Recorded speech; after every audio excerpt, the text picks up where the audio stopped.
The Nintendo 64 is a difficult console to enjoy in 2019. It was released in September of 1996, and I got my console by the end of the following month. At the time, I was in college and working, so I saved for it myself, along with Super Mario 64. For many months, that was my only game. Now, if you were like me, you played on a TV like this. Actually, this is the TV I used, as well as the cabinet. Hell, it still has a VCR in it. Man, am I old. Unfortunately, the console does not hold up well today. If you want to play the N64 on HDTV, it will look like a fuzzy mess.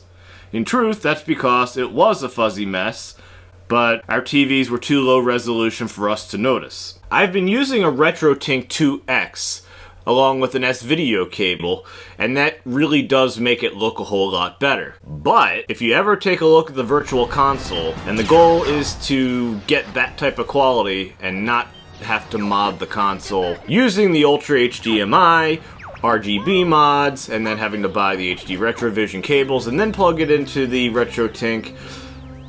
I have little kids now. They like these older games, thankfully. And that's just entirely too complicated.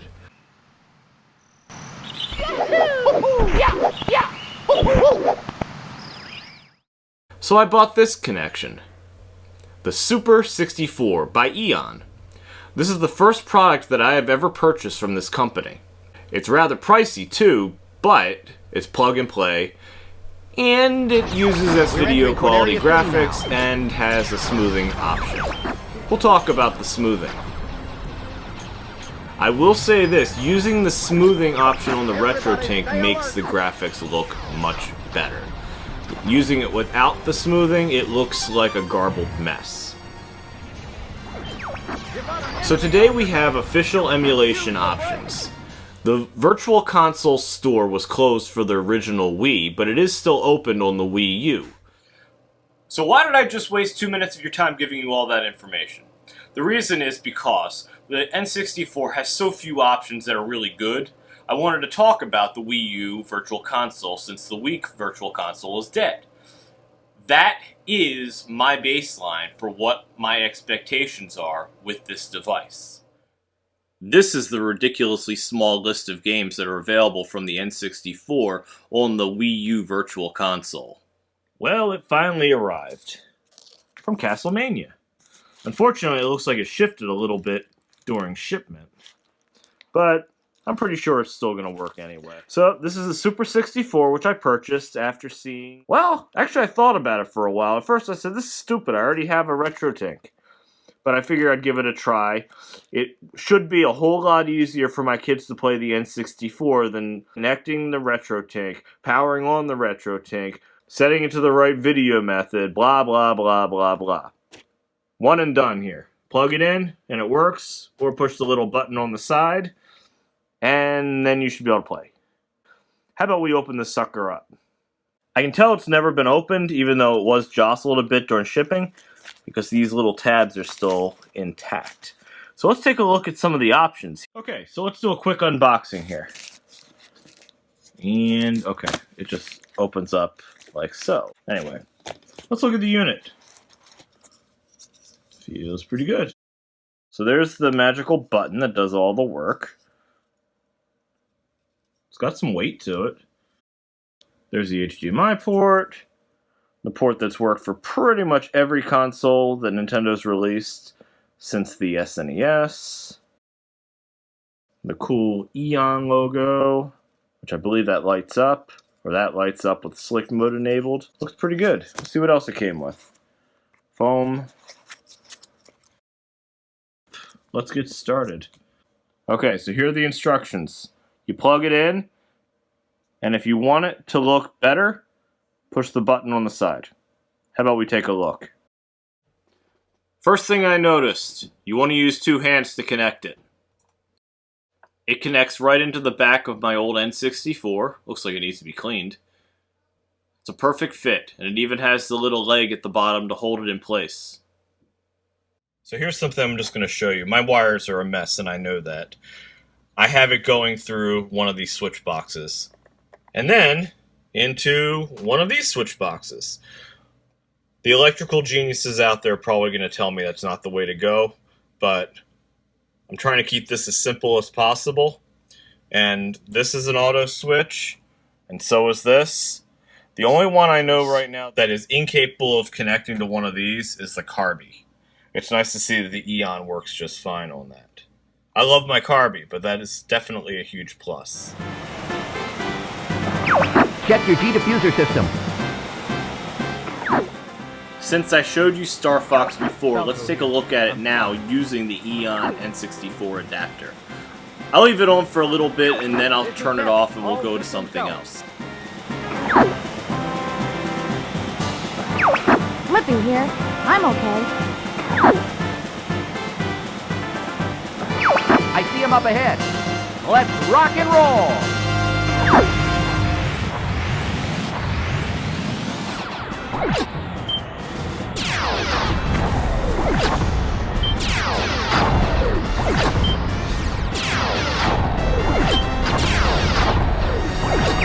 Flippy, get back here!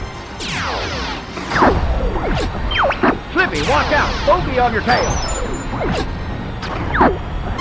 Whoa! Help me! Thanks, Fox. I thought they had me. Okay, on the left, you have the Wii U Virtual Console game, and on the right, you have the actual N64 game using the Super 64.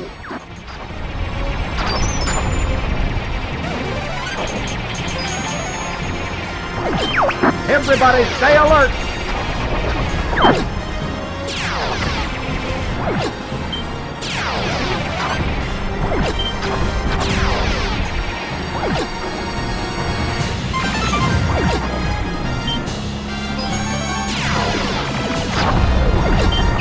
You got an enemy on your tail! Use the brake!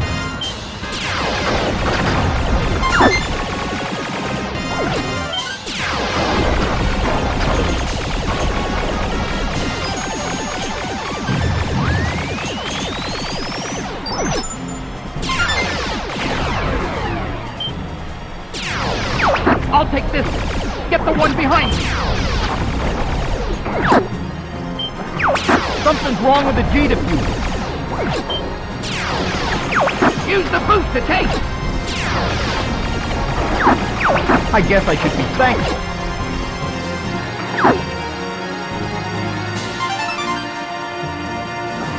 Do a barrel roll!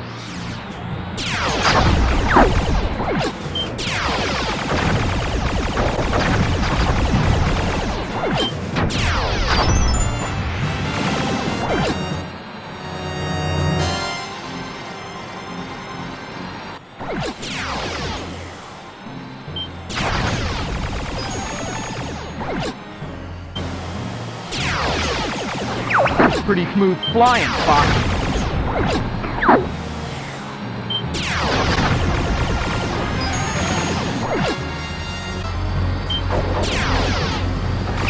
Try a somersault!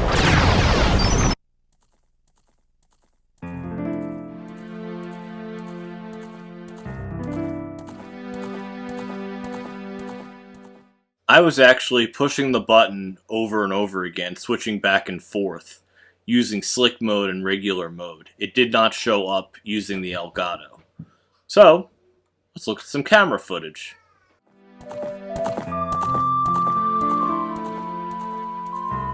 I do not have it set to slick mode. It's just on. It doesn't look bad. It doesn't look great, but it doesn't look bad. Looks like the Elgato catches slick mode whether the button's pressed or not. This is what it looks like, and I'm glad it actually catches it this way rather than with all the little jagged edges.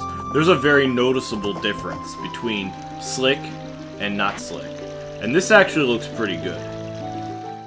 Okay, so as far as I'm concerned with this game, slick mode is mandatory. This thing does everything I asked it to do. I just played quite a few games, checked it, I bounced back and forth pressing this button. It does what it's supposed to do. It's still S-video quality. It looks about on par with my RetroTink and S-video cables. The ones I have are from Tomy. and they break the cardinal rule of having the composite and S-video in one cable. But they look pretty good, and it looks about on par with that. So factor in like roughly a $10 cable and a $110 retro tank, you're getting pretty close to this thing. The advantage of the retro tank is that you can use it on other consoles. But it certainly does what it's supposed to do. I'm interested to see if the EON GameCube adapter is any better than my Carby. I really like my Carby. It's half the price of the EON, and I'd be interested to see if Insurrection comes up with something for the N64 along the same lines that's half the price of this. So first of all, thank you for watching the video. If you got this far, greatly appreciate it. Please like. If you comment, I will respond, and subscribe. I try to respond to every single comment that I receive, whether it be on here, Twitter, Facebook, Instagram. I have Tumblr as well, but I seldom use it. I do appreciate anybody who takes time out of their day to watch my videos. Now, as far as the device goes, the big thing first is the price. Is it worth $150? I paid for it myself, and I would say no.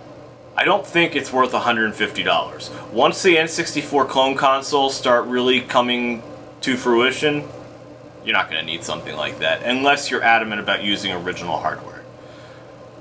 Now, as far as the presentation, it comes in a box shaped like the N64. That's really nice. I like that. Whether or not it's worth extra money to make it $150, probably not. Now, I got it at Castlemania Games, and I found a discount online, so it was 10% off, so it was actually like $135, and that included shipping. So, not as bad. You throw it up against the Retro Tank. Retro Tank's roughly $110 from Castlemania. We'll try to keep everything consistent.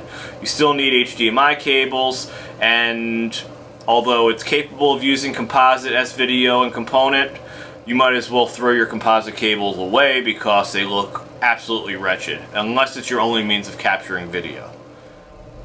That being said, I have 3 different S-video cables for the N64. 2 of them I think are absolute garbage, but there's other cables out there.